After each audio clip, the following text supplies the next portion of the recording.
Welkom by hierdie spesiale episode, waar ons nie net oor wette en regulasies sal praat nie, maar in die hart van professionele onderwateropleiding sal ingaan en die ware kern van 'n antieke, tog moderne ambag sal aanraak. Op 2 Maart het 'n reis begin wat 19 mense sal transformeer en hulle sal lei om hul werk en lewensperspektief heeltemal te verander. Dit is 'n diep reis, in elke sin van die woord. Hierdie besonderhede kom uit die werk en prestasies van CEDOFOP, die sentrum wat hierdie transformerende opleiding aanbied. Presies, Chloe. 'n Reis wat afgeskop het met CEDOFOP se nuwe OTS Inshore kursus, 'n akroniem wat staan vir Commercial Diving and Hyperbaric Operations Training Center. En een ding wat onmiddellik uitstaan en wat ons baie vertel oor die aantreklikheid en omvang van hierdie opleiding, is die diversiteit van die studente se oorsprong. Slegs 3 van hulle is Siciliaans. Slegs 3. Dit is 'n verrassende feit wat 'n omvang ver buite die plaaslike vlak beklemtoon. Waar kom die ander 16 dan vandaan, Alex? Ek stel my voor van reg oor Italië, maar dalk selfs buite ons nasionale grense, gegee die groeiende belangrikheid van hierdie sertifisering. Jy slaan die spyker op die kop, Chloe. Die ander kom werklik van elke hoek van Italië, van Gallarati tot Taranto, van Milan tot Viterbo en vele ander stede en streke. Maar die grootste verrassing is dat ons self studente het wat van China en Algerië kom. Dit spreek boekdele oor die wêreldwye aantreklikheid van die kursus en die reputasie wat CEDOFOP verdien het. Dit is dan 'n baie sterk sein dat Palermo en CEDOFOP en die besonder 'n verwysingspunt word, nie net nasionaal nie, maar internasionaal, vir gereguleerde opleiding in hierdie hoogs gespesialiseerde sektor. Hierdie studente sal 'n volle 660 uur van intensiewe opleiding in die gesig staar. Dit is 'n merkwaardige verbintenis. Dit is sonder twyfel 'n beduidende belegging van tyd en energie. Maar dit is noodsaaklik om te beklemtoon dat dit nie 'n generiese kursus is wat gebaseer is op dalk verouderde of nie gestandardiseerde programme nie. Alles hier draai om 2 fundamentele pilare wat die geldigheid en erkenning van die kwalifikasie waarborg. En hierdie pilare is die nuwe Siciliaanse assessoriese dekreet en die internasionale IDSA standaarde, die International Diving Schools Association, korrek? Ek stel my voor dat hierdie dubbele voldoening is wat die kursus so aantreklik maak en die kwalifikasies wat behaal word so bemarkbaar wêreldwyd. Absoluut. En hier moet ons baie presies wees, want in die onderwaterwêreld is die duidelikheid van kwalifikasies sinoniem met veiligheid, beide vir die operateurs en vir die maatskappye wat hulle in diens neem. Die inshore vlak wat hulle behaal, wat die beginpunt van die professionele loopbaan is die noukeurige kombinasie van 2 spesifieke modules wat goed gedefinieer is deur IDSA standaarde. Kan jy die samestelling van hierdie inshore vlak beter verduidelik? Wat is die 2 IDSA modules waaruit dit bestaan en waarvoor presies kwalifiseer dit jou in terme van tegnieke en diepte? Dit is belangrik om die operasionele basis van hierdie toekomstige professionele te verstaan. Natuurlik. Dit is IDSA vlak 1, wat handel oor oopbaan scuba duik, in tegniese jargon SCBA, of Self-Contained Underwater Breathing Apparatus. Dit is die eerste fundamentele stap. Dan het ons IDSA vlak 2, wat fokus op oppervlakgevoerde duik, die sogenaamde Surface Supplied.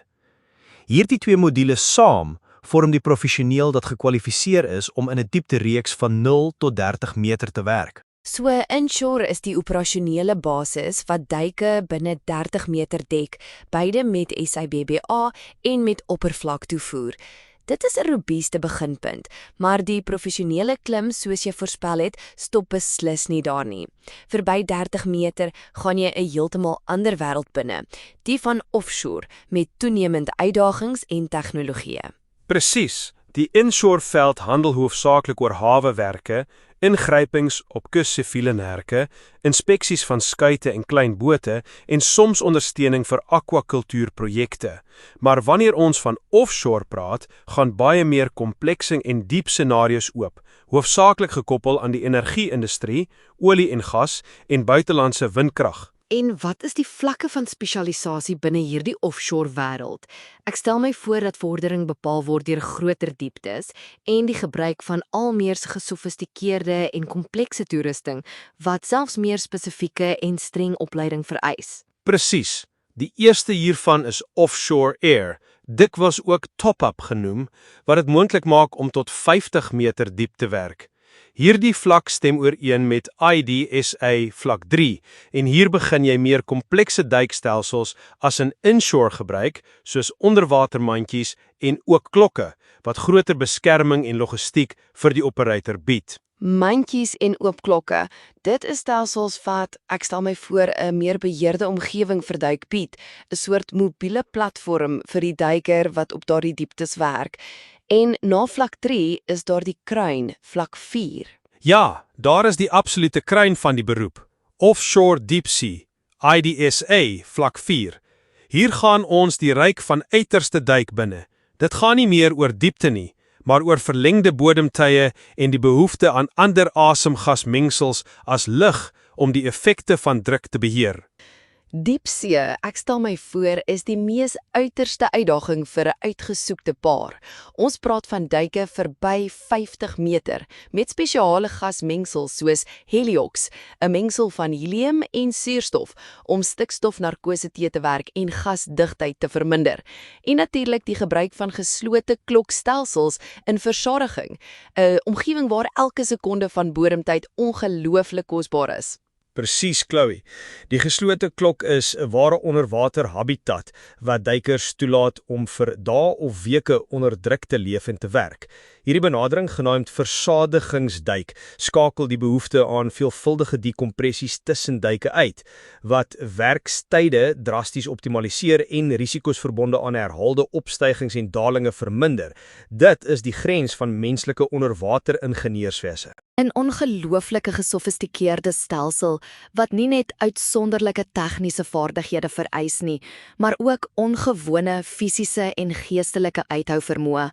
Maar om terug te keer na ons inshore studente en gepraat van bodemtyd, is daar 'n baie spesifieke en ononderhandelbare vereiste in Italië vir die professionele kwalifikasie, reg?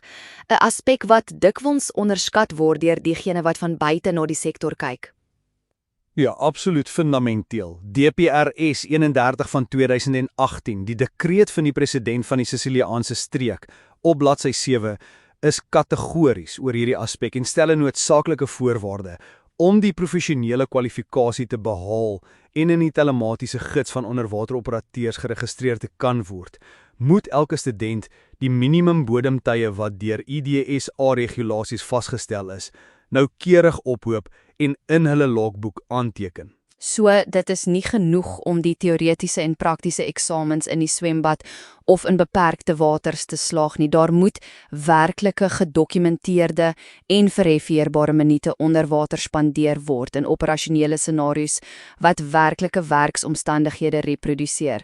Sonder daardie minute, selfs met 'n sertifikaat van voltooiing, is jy nie ten volle gekwalifiseerd nie. Dis presies so. Sonder daardie werklike, demonstreerbare en gesertifiseerde minute is registrasie in die telematiese gids nie moontlik nie. En sonder registrasie het die titel geen wetlike geldigheid om professioneel te werk nie.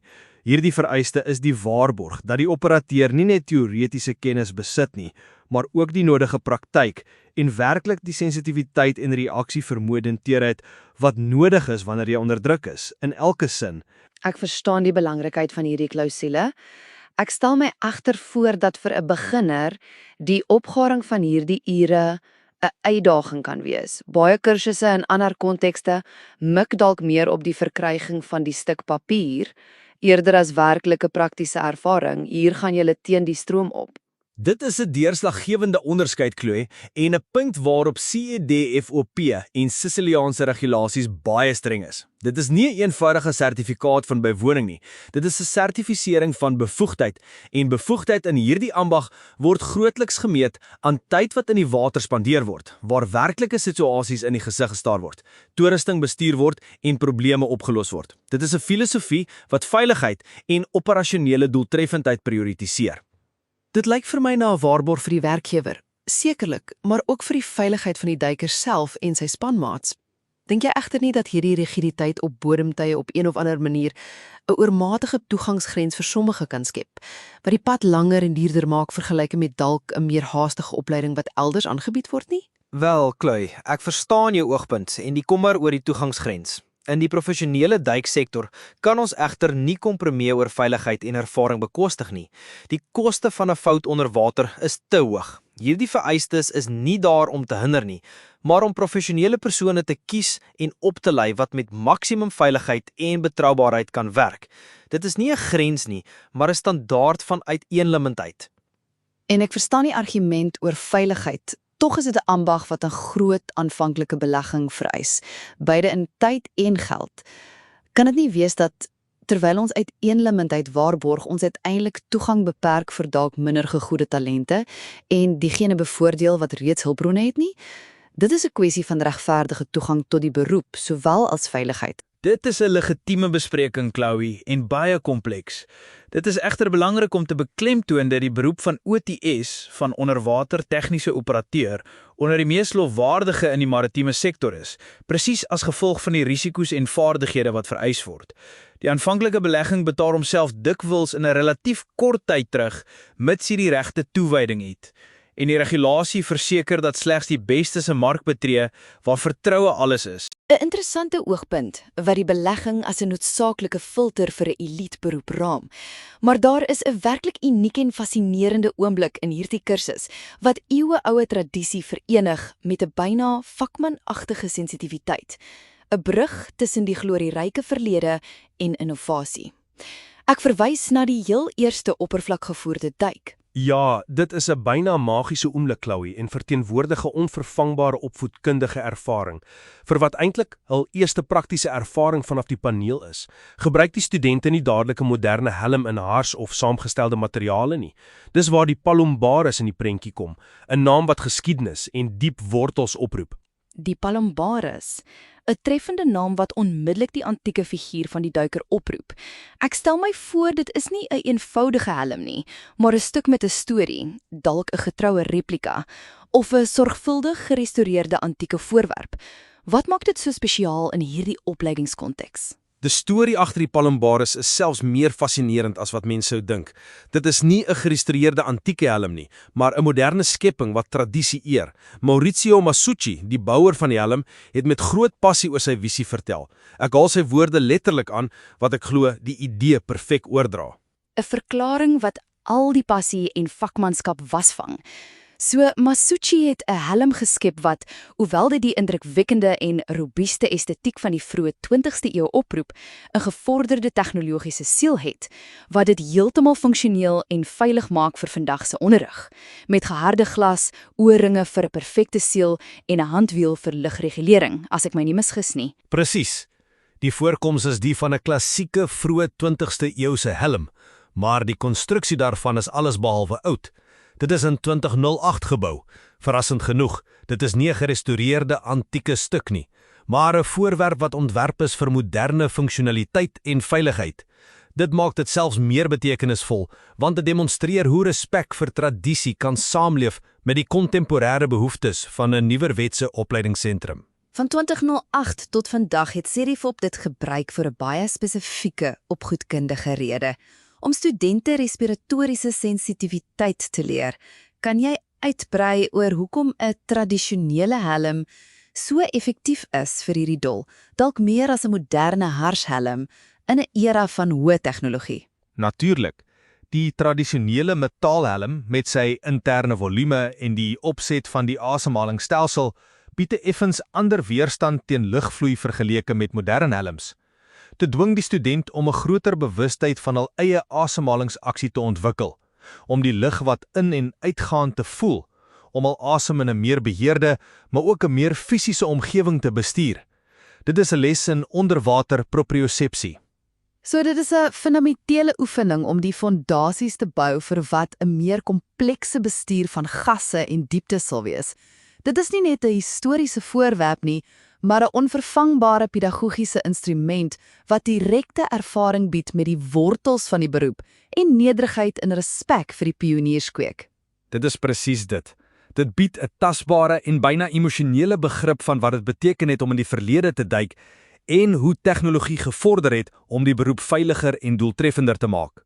Dit leer dat agter elke innovasie 'n storie van evolusie en ingenieursoplossings vir konkrete probleme is wat geskiedenis met huidige praktyk verenig. Dit is fascinerend om te dink dat hierdie studente gaan van die dra van 'n koper en brons helm, amper 'n reliek, om asemhalingsbestuur te leer tot die ISO 156181 onderwaterswys-sertifisering, wat aan die voorpunt van tegnologie en industriële vaardighede is. Dit skep 'n perfekte brug tussen die historiese tradisie van die duiker en die mees gevorderde tegnologiese behoeftes van die toekoms. Dit is presies die demonstrasie van hoe die beroep op 'n verrassende manier geëvalueer het, terwyl dit altyd 'n sterk skakel met sy oorsprong en fundamentele vaardighede behou het. Die vermoë om jou liggaam en asemhaling onder water te bestuur, geleer met die Palombaris, is dieselfde basis wat dit moontlik maak om 'n komplekse swyslas aan aansienlike dieptes uit te voer. En die ISO 156181 sertifisering vir onderwaterswyswerk is 'n uiters gesoogde en lofwaardige vaardigheid, reg? Ek stel my voor hierdie vaardigheid maak deure oop vir grootskalige marine infrastruktuurprojekte, van platformkonstruksie tot onderwater pyplyninstallasie, wat presisie en uithoubaarheid in vyandige omgewings vereis. Absoluut. Onderwaterswyswerk is 'n hoogs gespesialiseerde niche binne die wêreld van OTS, en die ISO 156181 sertifisering is 'n internasionale standaard wat getuig van 'n baie hoë vlak van bekommenheid. Dis 'n kwalifikasie wat deure oopmaak vir werk op buitelandse energie-infrastruktuur, skip- en hawe-onderhoud en selfs herwinningsoperasies.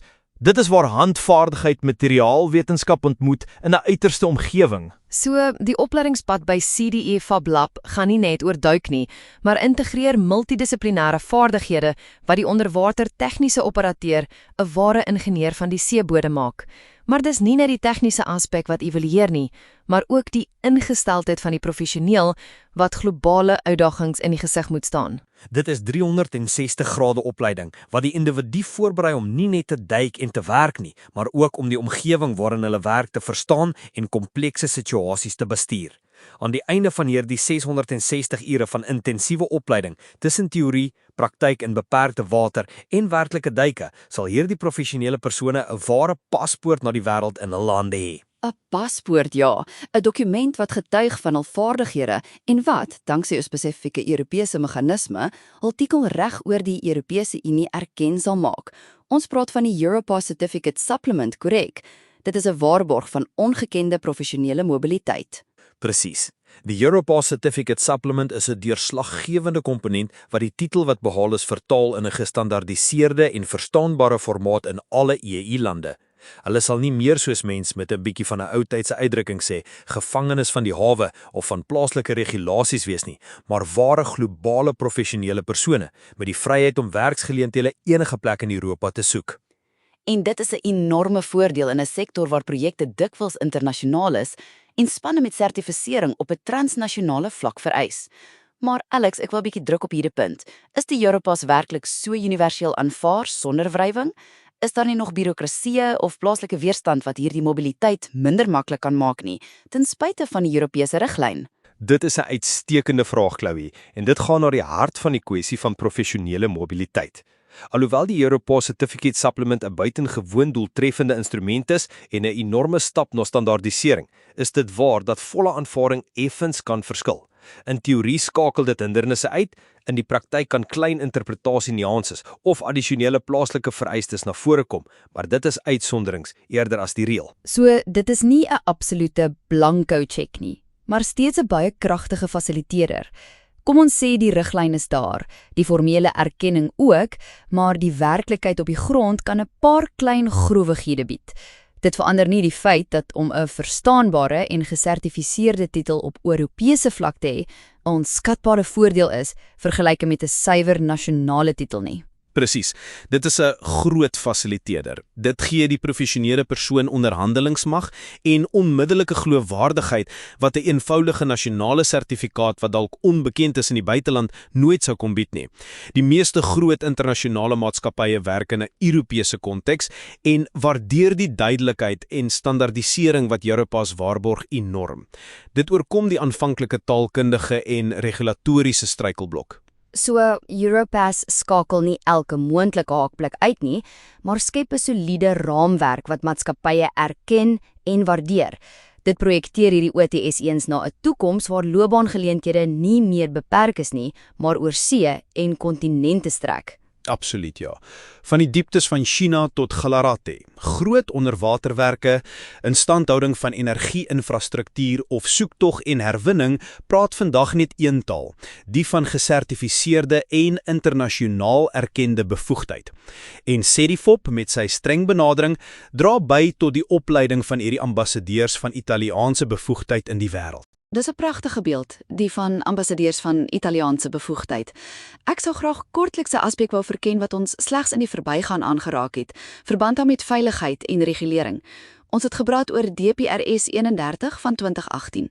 Wat presies is die rol daarvan en hoekom is dit so belangrik dat dit 'n streeksdekreet is, nie 'n staatsdekreet nie? DPRS 31 van 2018 is die dekreet van die president van die Siciliaanse streek. Die belangrikheid daarvan is tweeledig. Eerstens is dit die regulasie wat in Sicilië spesifiek die opleiding en beoefening van die beroep van onderwatertegniese operateur beheer deur IDSA internasionale standaarde in die streeksregulatoriese konteks te integreer en operasioneel te maak. Dit waarborg 'n duidelike wettelike raamwerk vir opleiding en aktiwiteit. En het die feit dat dit 'n streeksdekreet is eerder as 'n staatsdekreet enige spesifieke implikasies? Skep dit nie regulatoriese fragmentasie nie, in ag genomende dat ons praat van 'n beroep wat, soos ons gesien het, al hoe meer globaal en mobiel is. Ek het twyfel oor die konsistentheid van die stelsel. Dit is 'n geldige kritiek, Louis. Om streekse regulasies te hê, kan in teorie tot fragmentasie lei. In die geval van Sicilië het die streek spesifieke en byna eksklusiewe bevoegdheid in professionele opleiding kragtens sy spesiale statuut. Dus, eerder as om wanorde te skep, het hierdie DPRS 'n regulatoriese leemte gevul wat andersins die sektor sonder duidelike regulering in die Siciliaanse gebied sou gelaat het. So in hierdie spesifieke geval is die streeksdekreet 'n pragmatiese oplossing vir 'n regulatoriese leemte eerder as 'n faktor van fragmentasie. Dit gee sekere verwysing aan skole soos CEDIFOP en dan toekomstige OTS'e. Maar beteken dit ook dat daar buite Sicilië klein verskille in interpretasies of vereistes kan wees? Of stryk Europass hierdie verskille op kontinentale vlak uit? Europass stryk verskille op kontinentale vlak uit, wat die erkenning van die titel en geassosieerde vaardighede betref.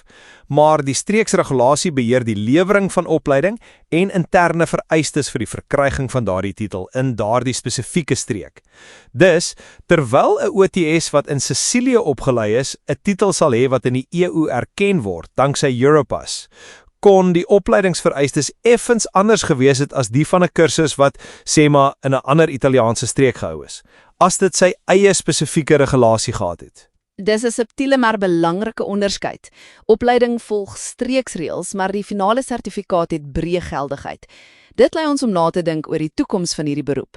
Wat is die volgende uitdagings vir 'n OTS sodra die inshore kwalifikasie behaal is? Die uitdagings is veelvuldig en stimulerend.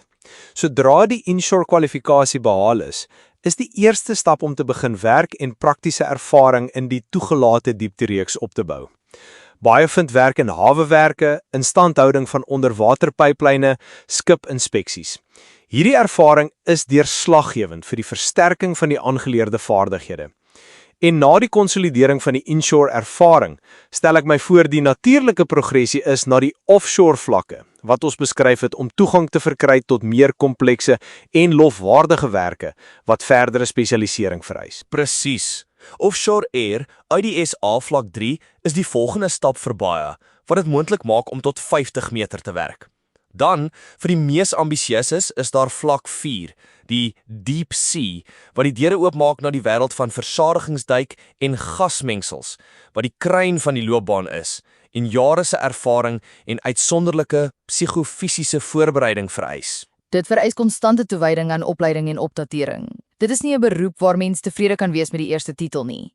Leer is 'n deurlopende proses, veral met die evolusie van tegnologieë en veiligheidsregulasies. Absoluut. Die professionele onderwaterwêreld ontwikkel voortdurend. Nuwe tegnologieë vir verkenning, vir konstruksiewerke, vir robotiese inspeksie. Al hierdie vereis dat die professionele persoon altyd op datum moet wees, nie net oor hul eie duiktegnieke nie, maar ook oor toerusting en veiligheidsprotokolle. Dit is 'n sektor wat nie stagnasie vergewe nie. Dit is 'n deurslagtende aspek. Opleiding by CDFOP bied dus nie net 'n beginpunt nie, maar lê die fondasies vir 'n ingesteldheid van deurlopende leer en aanpassing. 'n Bietjie soos die Belimberus wat, ten spyte daarvan dat dit 'n herdenking is, 'n sensitiwiteit leer wat steeds aktueel is. Dis 'n perfekte analogie. Die Palmbaris leer basiese bewusheid, die wortels van asemhaling onder water. ISO 15618-1 swyslasse leer presisie en die toepassing van gevorderde tegnologieë. Europass leer mobiliteit en oopkop wees. Alles is onderling verbind om 'n volledige en weerkragtige professioneel te vorm. So, die sleutelboodskap is dat die OTS-beroep 'n lewenspad is, nie net 'n geïsoleerde kwalifikasie nie. Dit vereis nuuskierigheid, toewyding en 'n robuuste werketiek. Maar gepraat van etiek, wat is die grootste etiese of professionele risiko's wat 'n OTS kan teekom en hoe probeer die opleiding by CDFOP dit versaag? Uitstekende vraag, Chloe. Etiese en professionele risiko's is inherënt aan enige hoë risikoberoep. Eerstens is daar die versoeking om kort paaie te vat op veiligheidsprotokolle om tyd of geld te bespaar. 'n Uiters gevaarlike en oneerlike praktyk. Opleiding by CDFOP kweek 'n onverbiddelike veiligheidskultuur waar elke prosedure heilig is. So, dissipline en respek vir prosedures is die eerste verdedigingslinie teen etiese glipsies. Maar daar is ook eksterne druk, dalk van werkgewers wat probeer om grense te verskuif, of wat werk voorstel waarvoor die OTS nie ten volle gekwalifiseer of toegerus is nie. Hoe leer jy om nee te sê in so 'n kompeterende sektor? Dis 'n fundamentele punt. Opleiding sluit ook modules in oor onderwater arbeidswetgewing en professionele verantwoordelikheid. Studente leer om hul grense te herken, die grense van hul kwalifikasies en die toerusting. Hulle leer dat om nee te sê vir 'n onveilige werk of een buite hul bevoegdheid nie 'n teken van swakheid is nie, maar van professionaliteit en integriteit. Die lewe van 'n kollega of jou eie kan van daardie besluit afhang. Dit is deurslaggewend om te weet hoe 'n gevaarlike of nie voldoende opdrag te weier, selfs al is dit ekonomies aanloklik, is die merk van 'n ware professionele persoon. Dit is 'n vorm van stil leierskap wat met bewustheid en opleiding ontwikkel. Presies. En dan is daar die risiko om te werk in situasies waar die mariene omgewing self gekompromiteer is, dalk met toksiese afval of besoedeling. Opleiding sluit ook omgewingsbewustheid in en leer operateurs om hul impak te minimaliseer en problematiese situasies aan te meld. Hulle is nie net werkers nie, maar bewakers van die see. Bewakers van die see, ek hou van daardie definisie. Dit erken hul dubbelde verantwoordelikheid, teenoor hul werk en teenoor die omgewing waarin hulle werk. Dit voeg 'n nie verwaarloosbare etiese dimensie by 'n reeds baie vereisende werk. Ja, dit is 'n aspek wat al hoe meer belangrik word. Moderne OTS'e is nie net operasionele arms nie, maar oë en hande wat direk met die mariene ekosisteem in wisselwerking tree. Hul omgewingsbewustheid is 'n kosbare hulpbron vir die monitoring en waar moontlik die beskerming van die onderwateromgewings waarin hulle werk. Dit is 'n volledige en geïntegreerde visie van die beroep wat ver verby die eenvoudige vermoë gaan om te duik en 'n operasie uit te voer. Dit is opleiding wat verantwoordelike, bewuste en wêreldwyd voorbereide individue vorm. Dit is duidelik dat CDFOP 'n maatstaf van uitnemendheid stel. Ek dink regtig so, Chloe. Die hele filosofie van CDFOP, van die strengheid in die keuse van studente tot die intensiteit van die program, van die keuse van unieke opvoedkundige instrumente soos die Palmbaris, tot die nakoming van die hoogste internasionale standaarde, is gerig op die produksie van professionele persone wat nie net bekwame is nie, maar ook uiters betroubaar en gerespekteer in elke deel van die wêreld. En die deelname van studente van ver lande soos China en Algerië, sowel as van elke hoek van Italië, getuig welsprekend van die sukses van hierdie filosofie en die geldigheid van die pad wat aangebied word. Dit is 'n sentrum van aantrekkingskrag vir diegene dat die beste op hierdie gebied soek. Absoluut. Daardie 19 pioniers wat die kursus in Maart begin het, leer nie net om 'n werk te doen nie.